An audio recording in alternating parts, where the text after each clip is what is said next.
Então vamos lá. Muito boa tarde, TDC. É um prazer enorme estar aqui com vocês para mais uma fala, a terceira minha nesse ano, terceira da Paloma também, e a segunda juntos, com o objetivo de trazer para vocês conversas que nós temos, né? E que a gente transforma as nossas reflexões em falas com o objetivo de criar com vocês, além de um debate propositivo, um campo de afinidade, criar uma nuvem de afinidade em volta de temas tão sensíveis, às vezes dolorosos, mas que são fundamentais para o crescimento, para a compreensão e para o desenvolvimento, né, da pessoa com deficiência e da comunidade corporativa que emprega e que é também pessoa com deficiência. Não é mesmo, Paloma? É isso mesmo. Bora lá. Vamos juntos.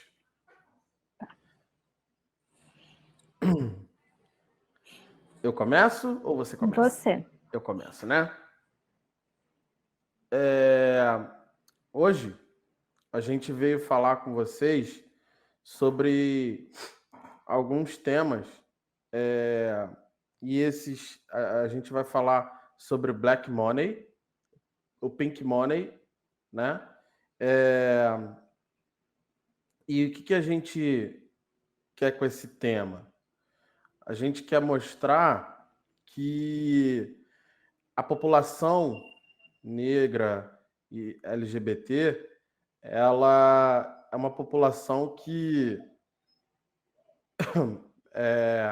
carece de alguns olhares, ao mesmo tempo que ela avança com as suas proposições e consegue movimentar fatias interessantíssimas no mercado, né? E para isso, a gente chegou a referenciar alguns profissionais, né? Alguns profissionais, alguns exemplos a gente vai trazer aqui na nossa palestra para ajudar a nortear, né, a nossa fala. Tem os slides aqui. A Paloma agora deve estar passando o primeiro slide, né? Paloma, o nosso primeiro slide, ele é o... Deixa eu ver. É o da nossa programação. Isso. Então fala para a gente um pouquinho da nossa programação aqui. Bora lá. Bom, a gente vai fazer o seguinte, gente. Bom, antes de mais nada, boa tarde. Então, a gente vai fazer um caminho para trazer um pouco para vocês, né, de por onde a gente vai passar. A gente vai fazer aqui uma caminhada de como a gente vai trazer a proposta do Disability Money, onde nós nos inspiramos, né, tem o perfil das pessoas com deficiência hoje no Brasil, América Latina e mundo, né, contextualizar aí um pouquinho, trazer alguns exemplos em negócios de pessoas com deficiência e também alguns profissionais, que tanto nesses negócios podem ser deficiência ou pode ser também de pessoas que sejam apoiadores. E a gente sempre coloca os dois e sem querer expor ninguém, caso a pessoa não tenha assumido ou de pessoa com deficiência. Então, mas sempre claro que ou ela é uma pessoa com deficiência. E depois a gente passa agora para a apresentação. E começando pelo Diego, a nossa apresentação. Porque o Diego ninguém conhece ainda. Gente, meu nome é Diego Conceição. Eu trabalho na Everest Brasil como especialista em acessibilidade digital. focado em testes de acessibilidade. E na Everest nós temos a missão de tornar um mundo acessível. Pois é, a gente se entende como super-heróis da acessibilidade e a gente faz lá um trabalho que a gente tem o objetivo de fazer a acessibilidade de ponta a ponta, do início da esteira até o final dela.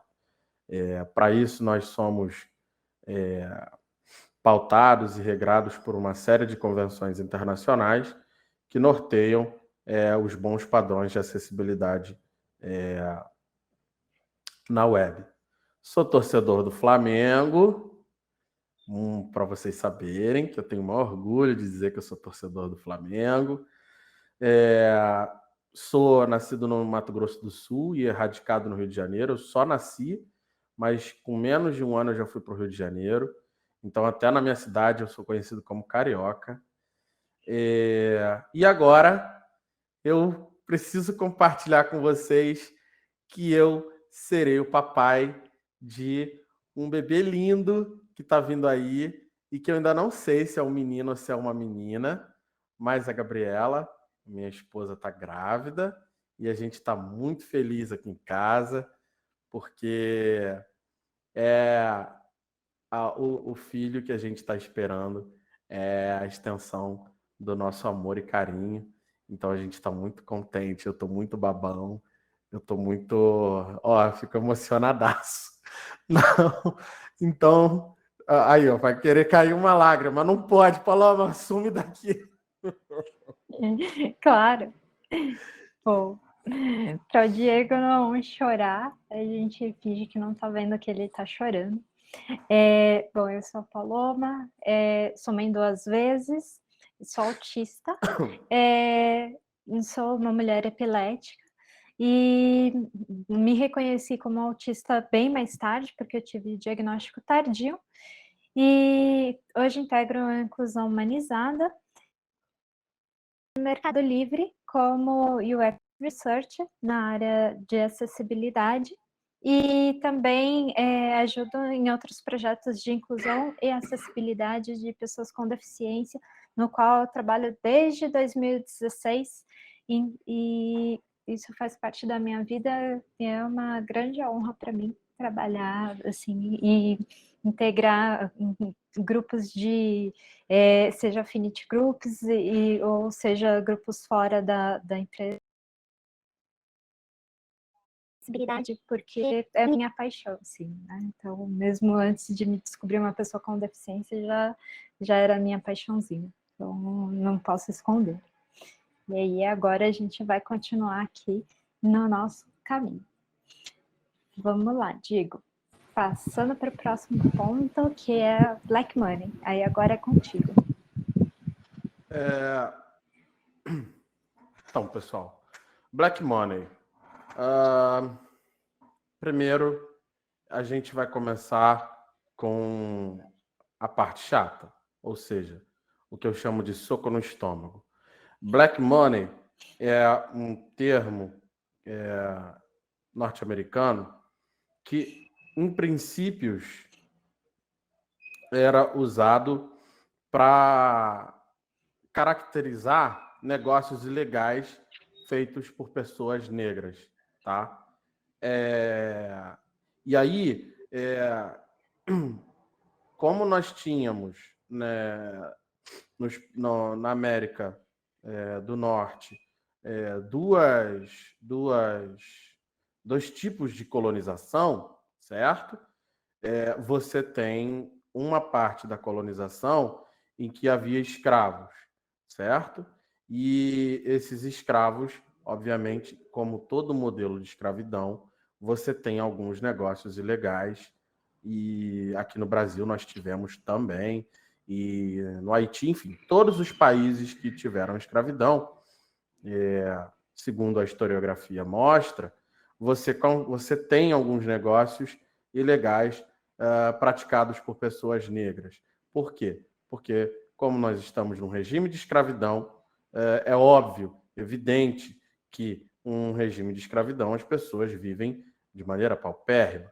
E aí elas procuram meios e alternativas para aumentar os seus ganhos, podendo aumentar, assim, qualidade de vida, se bem que naquela época a gente nem imaginava ter essas discussões de qualidade de vida. Ou se tinha dinheiro para viver de acordo com os costumes econômicos da classe alta e média, ou você simplesmente não tinha.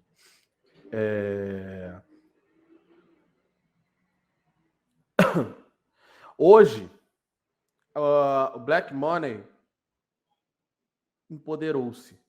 Hoje, o Black Money ele é uma ressignificação desse termo, né? E hoje, Black Money é uma iniciativa que nasceu na própria comunidade negra para dar preferência de negócios e serviços de pessoas negras. Ou seja, poxa, eu sou negro, será que eu posso me consultar com um médico negro? Poxa, se eu posso, vou dar preferência para ele. Por que eu vou dar preferência para ele? Só pela cor da pele? Não. Há uma série de questões que implicam nessa tomada de decisão por uma pessoa negra. Uma delas é fortalecer economicamente seus pares para que eles possam, claro, sempre com maior dificuldade, mas alcançar parâmetros econômicos e sociais semelhantes ao de pessoas brancas que têm algum privilégio por conta da cor, como nós negros não possuímos alguns desses privilégios.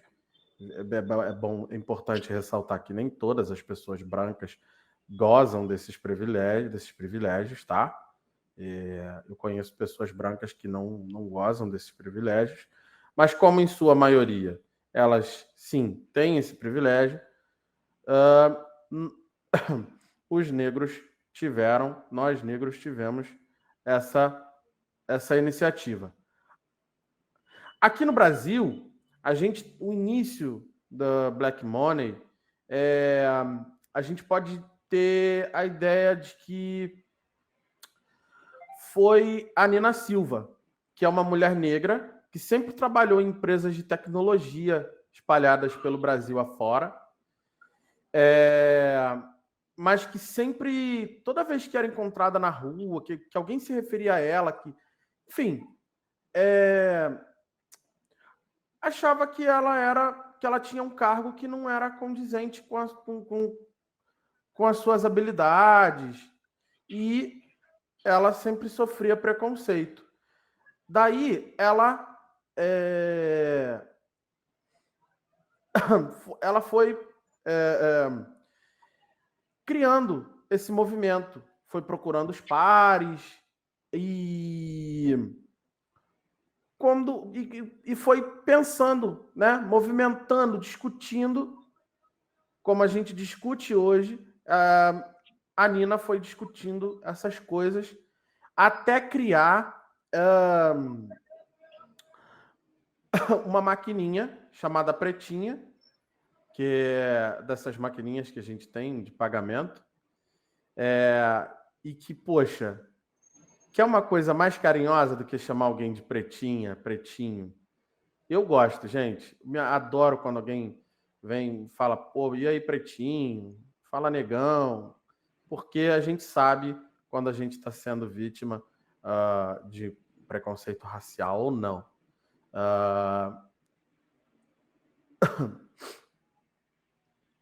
Agora, a gente vai entrar numa parte que é muito interessante, gente. A população brasileira, tá? Ela é de 54% da população brasileira e ela movimenta 1,7 trilhão por ano. Vocês têm noção? 1,7 trilhão é mais do que o PIB de um monte de países aí espalhados pelo mundo afora, tá? Entretanto, lamentavelmente, a população negra recebe salários mais baixos se comparada à população branca, certo? E faz parte, vejam bem, nós somos 54% da população brasileira, porém nós somos 75% da parte mais pobre do país. Você tem um país em que 54% da população é negra e 75% da população negra é pobre. Ou seja, cara, tem alguma coisa errada aí.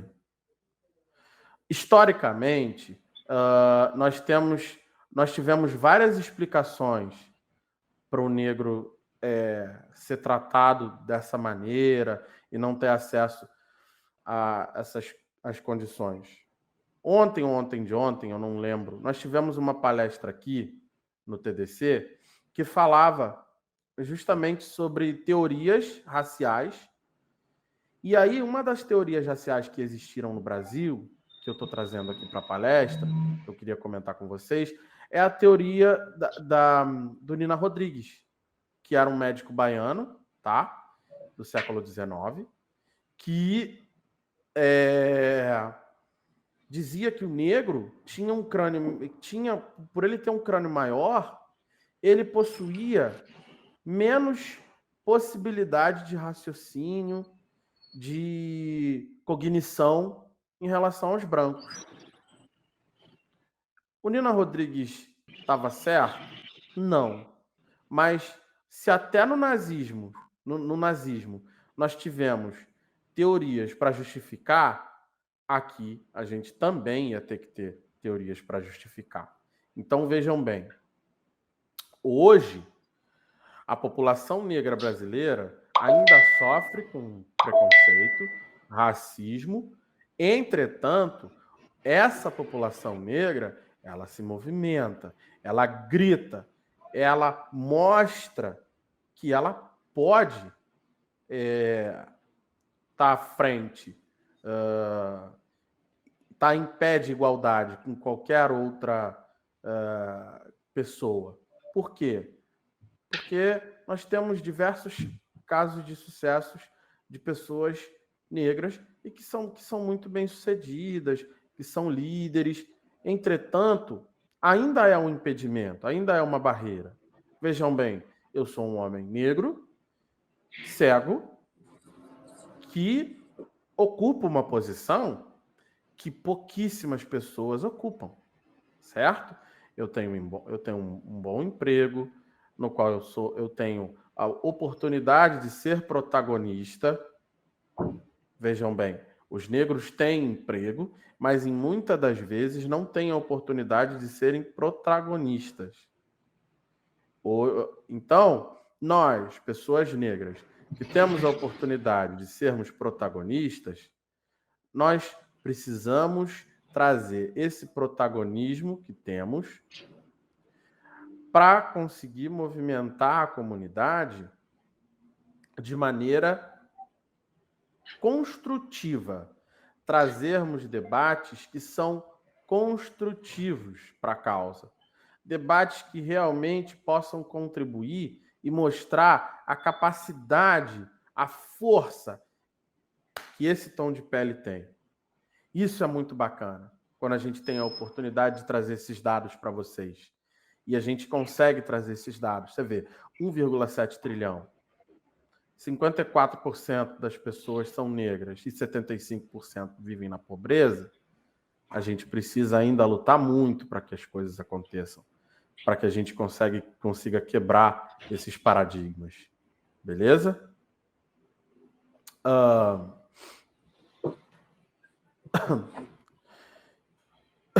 Agora, eu passo para Paloma, né, que vai continuar aqui com a nossa apresentação. Perfeito. Obrigada. E eu continuo, vou falar um pouquinho de como foi inspirado o movimento Black Money e que ele foi inspirado no que é do movimento LGBTQIA+, e que é a ideia, né, de você também ter ecossistemas, valorizar seguros e também investir o seu dinheiro em lugares que, de fato, tragam segurança para LGBTQIA+.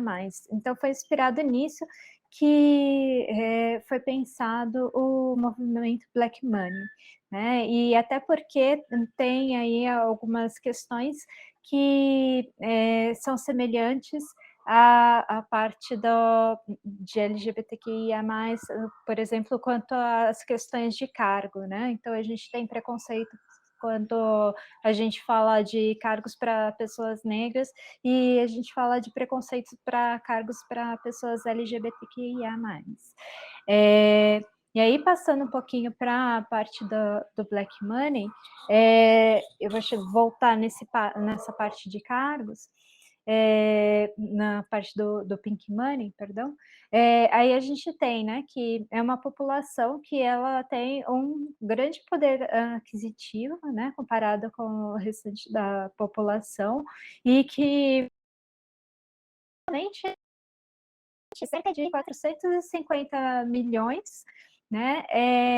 E também ela tem um poder aquisitivo 45% maior que casais héteros, né? Então, isso comparativamente. E aí sim, voltando, dentro do mercado de trabalho, assim como o Brasil é o país que mais mata a população LGBTQIA+, nós também temos um país que menos inclui no mercado de trabalho por causa da LGBTfobia. E foi pensando nisso, e aqui está a parte que nós um ponto que nós gostaríamos de trazer, porque para a população negra existe essa questão também da inclusão no mercado de trabalho por sofrer com racismo, né? Então a gente tem esses pontos. E aí, pensando e olhando para os números que havíamos conversado lá no início, no Brasil a gente tem, né, cerca de 45 com algum grau de deficiência, e na América Latina, cerca de 90 milhões de pessoas. Detalhe, esse número do Brasil era do IBGE de 2010, e esse esse valor da América Latina é de 2018, né? E enquanto isso, no mundo, nós temos 1,4 bilhão de pessoas que representam 15% da população, e que, inclusive, agora com as Paralimpíadas, foi lançado, né, o movimento We the 15. Então, exatamente para mostrar o grupo que é mais marginalizado, né, do mundo, mais deixado de lado do mundo, e a gente começar a trazer visibilidade para as pessoas com deficiência. E também pensando no poder aquisitivo que as pessoas com deficiência têm, então, pensando no caso de Brasil, cerca de 30 bilhões, né, e 250 milhões de poder de compra por mês. Isso não é pouco, isso vai dar cerca de 363 bilhões ao ano. E no caso da América Latina, a gente tem o dobro desse valor, né? No mundo a gente tem cerca de 8 trilhões que a população de nós, pessoas com deficiência, que nós movimentamos. E no mercado de trabalho, olhando também para as dificuldades do mercado de trabalho, nós temos apenas 1% da população com deficiência incluída, né? Então, isso foi até um relatório incluído. Isso em 2018, entre 2017 e 2018, e a gente teve um decreto aí com a questão da pandemia, muitas pessoas deixaram de ofertar cargos para pessoas com deficiência, foram desestimuladas no mundo todo, e falaram, não vou contratar mais pessoas com deficiência por causa dessa situação da pandemia. E quando a gente pensa em vagas de liderança, por exemplo, na situação de Brasil, nós temos também que somente 3% das vagas de liderança são ofertadas, né, para as pessoas com deficiência, nesse caso. Né? E a gente nem deveria ter mais vagas exclusivas para pessoas com deficiência. Né? E isso é uma coisa terrível, né, que não entende ainda, que nós temos que ir, e aí traz um pouquinho a fala infeliz, para dizer no mínimo, do ministro, mas para dizer capacitista, usando as palavras corretas, de querer ainda segregar, né? Então, mas ainda a gente tem muitas empresas que pensam dessa maneira, e é por isso que hoje a gente veio tocar num assunto importante, que é o chamado ESG, né? E as empresas, que é o Environment, Social Governance. Então, o que seria exatamente, ou em português, né? A gente pensar no meio ambiente, no social e a governança. Bom, meio ambiente, a gente já compreende, o social, todo o que cerca apenas as comunidades ao redor, mas tudo afeta, ela está localizada, como ela afeta determinados locais e determinadas regiões, e logo o país, a gente pode pensar, incluindo políticas públicas, e no caso da governança, a gente tem também a questão de responsabilidade e, inclusive, os conselhos também, que devem ser diversos. Tudo isso começou lá atrás, em 2004, quando o Kofi Annan ele falou, né, para principalmente as empresas de investimentos, se elas não colocariam, né, se elas não trariam para os seus conselhos e para todo mundo essa perspectiva, essa ideia de tratar do meio ambiente, do social e também da governança. E desde então, a gente veio discutindo isso, agora todo mundo resolveu correr um pouquinho atrás desses conceitos.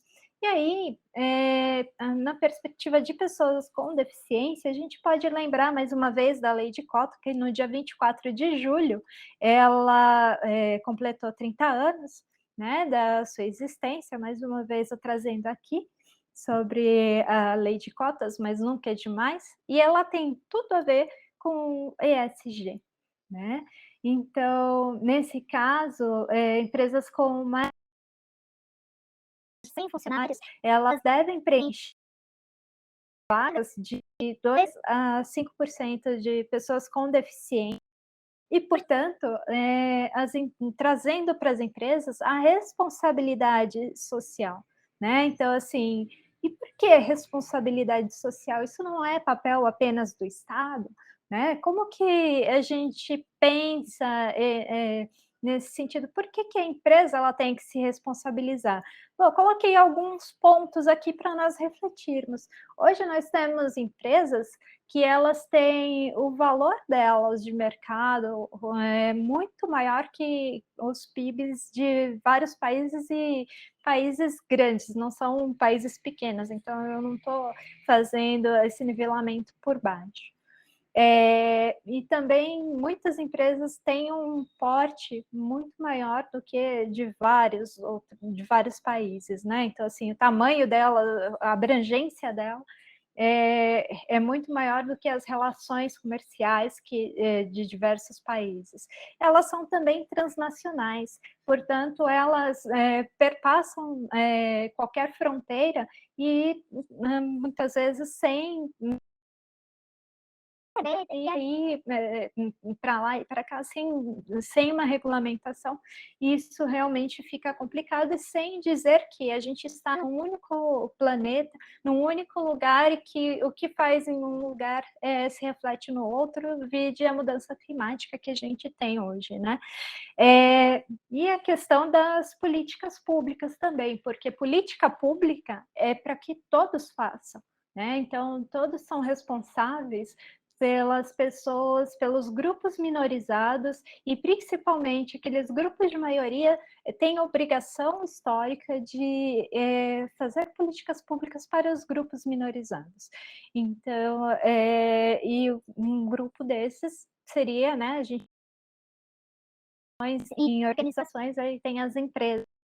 Mas também, sim, a gente tem mania de só delegar isso para governos, mas hoje, pelo tamanho das empresas, e já há algum tempo, essa prática é bem comum para gente. As empresas, as responsabilidades que têm. Além disso, a responsabilidade com o meio ambiente, no qual ela está, e também o seu redor. Bom, que tudo isso tem a ver? Bom, tem a ver também com os objetivos de desenvolvimento sustentável que nós estabelecemos, né, até 2030, e aqui eu trouxe alguns, faltou apenas o 17, e assim, ele está totalmente intrincado com a questão de nós incluirmos pessoas com deficiência, e eu já volto na lei de cotas, mas eu queria discutir isso. Se as empresas, elas esses objetivos de desenvolvimento sustentável, nós também não temos cada vez assim um lugar melhor, né, para nós sobrevivermos, e que a gente diminua, por exemplo, a desigualdade, que é um dos pontos aqui. Então, o primeiro ponto é a redução da pobreza, né? O ponto 4 que eu trouxe é a educação de qualidade. Gênero também, a gente pode dizer que está junto, e aí eu vou trabalhar ponto trabalho, né, que a gente diz um trabalho decente e que traga crescimento da economia. Também tem a parte da indústria, inovação e infraestrutura, e a redução de desigualdades, e aí a gente pode pensar tanto no âmbito local quanto no âmbito internacional, e pensar em cidades mais sustentáveis, e também na questão de um consumo sustentável e também sustentável. E então, no caso, teríamos esses como principais pontos. E por que nesse caso, assim, o que isso teria a ver, por exemplo, com a lei de cotas? Por exemplo, quando a gente tem a questão de uma educação de qualidade, né, então, a gente possibilitar que uma pessoa com deficiência, ela possa trabalhar, em um emprego que seja digno, a gente possibilita também que ela possa estudar, porque se a gente for ver os números, pouquíssimas elas completam os seus estudos, né, principalmente no ensino superior. A pobreza, da mesma maneira. E a igualdade de gênero, mais ainda. Então, mulheres com deficiência, elas estão mais sujeitas a ficarem desempregadas que homens com deficiência. E além de sofrer também violência, né? Então, se fosse abrir esse leque da violência, enorme, daria uma palestra somente disso. Entre todos os outros pontos, e que assim, as empresas têm que se tem os dados aqui para frente, por exemplo, a questão da pobreza. Nós temos pessoas com deficiência vivendo numa situação de pobreza no mundo, cerca de 23,7% das pessoas com deficiência vivem em situação de pobreza, em comparação com 15,3% de pessoas sem deficiência. E aí a gente vê o quanto a deficiência ela realmente ela agrava esse quadro de pobreza. Por isso que a gente lutar contra a pobreza e olhar para os objetivos, né, até 2030, a gente poderia chamar de objetivos do milênio, como a gente chama em relações internacionais, porque eles sempre são os nossos objetivos para atingir. A questão do ensino superior, isso no mundo é de 29,4% versus 43,8% para quem termina o ensino superior, e saiu uma pesquisa bem fresquinha em relação ao Brasil, do IBGE, que diz que 5% das pessoas com deficiência terminam o ensino superior, né? No Brasil, 17% das pessoas sem deficiência. O número é muito, assim, é vergonhoso dos dois jeitos, só que para a pessoa com deficiência, ela ainda vai somando cada vez mais o seu ônus, né? E aí a gente tem a questão de igualdade de gênero, como eu já tinha formado, e tem realmente uma grande diferença. A mulher com deficiência, ela acaba ficando muito mais desempregada que o homem. Números que a gente tem aqui, e com a pandemia, as contratações elas foram realmente afetadas, as pessoas foram desestimuladas, como eu já havia falado para vocês. Portanto, a gente pensou e a gente trouxe uma proposta de pensar um hub para pessoas com deficiência, né? Um hub de pessoas com deficiência para pessoas com deficiência, no qual elas contratam pessoas com deficiência que sejam empresários, contratam, né, outras pessoas com deficiência, elas também sejam consumidoras e tenhamos outros consumidores nessa base, sejamos também fabricantes dos nossos próprios suprimentos, e aí a gente oferece para toda a comunidade, e tudo isso retorna para o empregador, e aí esse empregador ele volta a contratar. Então, teríamos esse ciclo. Eu trouxe aqui uma imagem que ela traz esse ciclo completo, eu deixei ela descrita também, para que possam acompanhar de forma acessível, e esse é um hub do Disability Hub europeu. Nesse caso, eu nem sabia que existia hub europeu, e aí propõe, a gente traz também algumas pessoas, né, como referência, e que a gente valoriza, e com autorização trouxemos aqui para partilhar com vocês, porque é uma forma de valorizar pessoas com deficiência ou pessoas apoiadoras do movimento de pessoas com deficiência. Então, deixando sempre claro, e a gente deixa aqui o link também de cada um dos perfis. Primeiro caso, de trazer a queridíssima Daniele Avelino, e que ela sempre ela está com a parte de recursos humanos, enfim, especialista em marca pessoal, né? Então, empreendedorismo no LinkedIn, atua com mentoria, e ela é uma querida e ela é uma referência também, e acho que vale a pena a gente trazer esses exemplos, né? Então, de como a gente e potencializar pessoas que estão ou estão apoiando-nos. Da mesma forma, Daniele Falcão. A Daniele Falcão é CEO da Redesign for All, da Deficiência Tech e do canal Acessibilidade Trends. Então, ela tem esses 3 projetos, todos eles voltados para pessoas com deficiência, e ela sempre trabalha com a parte de acessibilidade digital, e é importantíssimo o trabalho que ela faz, e ela está sempre bem engajada, e também estou deixando aqui para vocês, e tá inclusive na parte, acessível, para que todos tenham acesso, né, e o perfil dela do LinkedIn, que eu indico para seguir. E, da mesma maneira, a Marcela Helena é surda, né, uma surda oralizada, ela faz leitura labial, né, e ela, se comunica oralmente.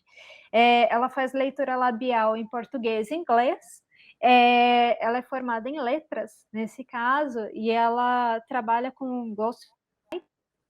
E então, para trazer um pouquinho, assim, como a gente pode valorizar as nossas pessoas com deficiência e não é daquela maneira como muitas vezes a gente percebe, inclusive no LinkedIn, que, nossa, é um caso de superação, é um caso de que essa pessoa não existe caso de superação, para pessoa com deficiência, né, porque a gente não vai superar a deficiência, ela tem que ser entendida, vale aqui trazer que, ainda mais falando da Marcela, né, que ela tem que ser entendida como uma diversidade humana. Por que eu falo especificamente da Marcela? Porque ela é surda e, no caso dos surdos, eles também têm a identidade surda e eles trazem muito forte esses conceitos de que não há uma deficiência, porque eles se comunicam, portanto, não existe uma deficiência no caso deles, não se reconhece como pessoas com deficiência e força da identidade surda. E faz completo. Então, comunicação não é apenas a comunicação uma pessoa que não tem deficiência auditiva, ou que não seja surda, ela teria. Então, aí a gente precisa respeitar essa variabilidade humana. Assim como eu, o autista também tenha problemas de comunicação, essas falhas de comunicação. E aí a gente passa agora para uma parte falando um pouquinho dos negócios, né? E aí eu vou deixar o Diego explicar um pouquinho mais a respeito dessa parte dos negócios. Tem um deles que eu vou explicar, mas aí o Diego vai explicar esse especificamente e alguns outros. Bora lá, Diego, que esse é do Espaço Catarse. Então, para finalizar aqui, porque a gente já está atrasado, um dos negócios que a gente vai explicar, por exemplo, é a importância de você consumir produtos de pessoas com deficiência. Eu, por exemplo, compro minhas bengalas com um senhor chamado Rock Bengalas. É um rapaz, um senhor cego, que ele participa dos processos de confecção da bengala. A única parte do processo que ele não faz é a pintura das bengalas, que é mandada para uma fábrica, né? Então, é legal você saber que você está comprando um produto de uma pessoa que tem a mesma deficiência que você e que consegue fazer algo de qualidade e que serve para você se locomover no dia a dia. Um outro negócio que eu queria comentar com vocês, esse negócio é fabuloso. É o negócio da Thaís Coutinho, que é uma mulher cega, que descobriu que ia ficar cega aos 28 anos, por conta de um AVC hemorrágico. E ela decidiu criar um sex shop focado em pessoas cegas. Blind Sex, eu acho, né? Se eu não estou enganado o nome. Isso. E como é o negócio? Poxa, ela vende online e antes da pandemia ela vendia presencialmente. Então as pessoas podiam tocar nas coisas, conhecer os produtos, ela carecia, porque no e-commerce a gente carece de algumas descrições, né, dos produtos.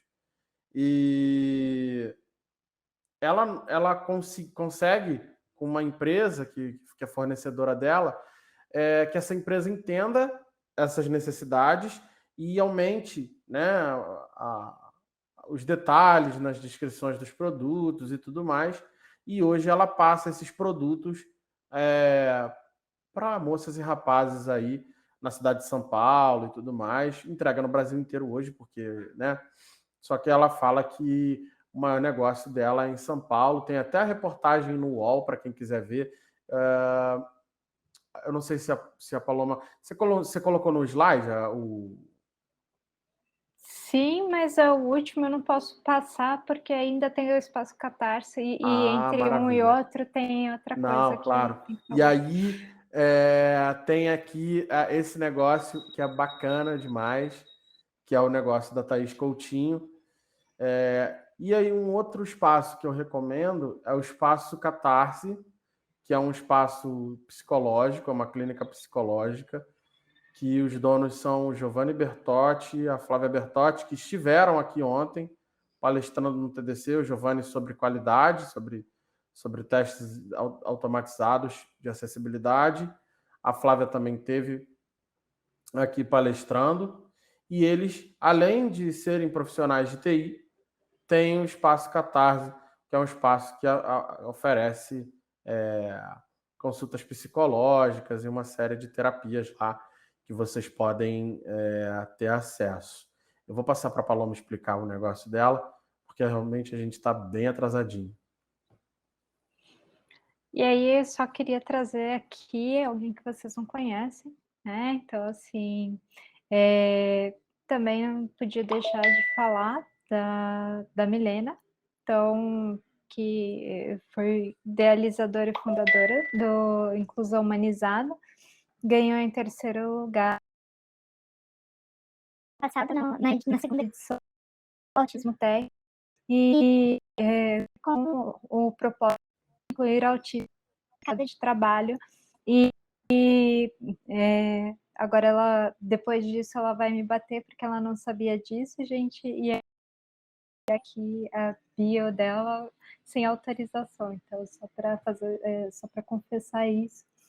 E aí, passando rapidamente para ela também, depois vão puxar minha orelha, mas não podia deixar de trazer. Aqui foi já o que o Diego trouxe. E aí sim, a gente trazer por último e fechar que se nesse novo normal, né, e a gente pensar se realmente a marca da sua empresa, a marca ela tem responsabilidade social, ela está comprometida a colocar grupos minorizados nos conselhos e tratar de forma o Disability Money criará os próprios caminhos e também fará pressão por outras vias para que a gente tenha o nosso espaço de inclusão. E era isso, gente. Muito obrigada.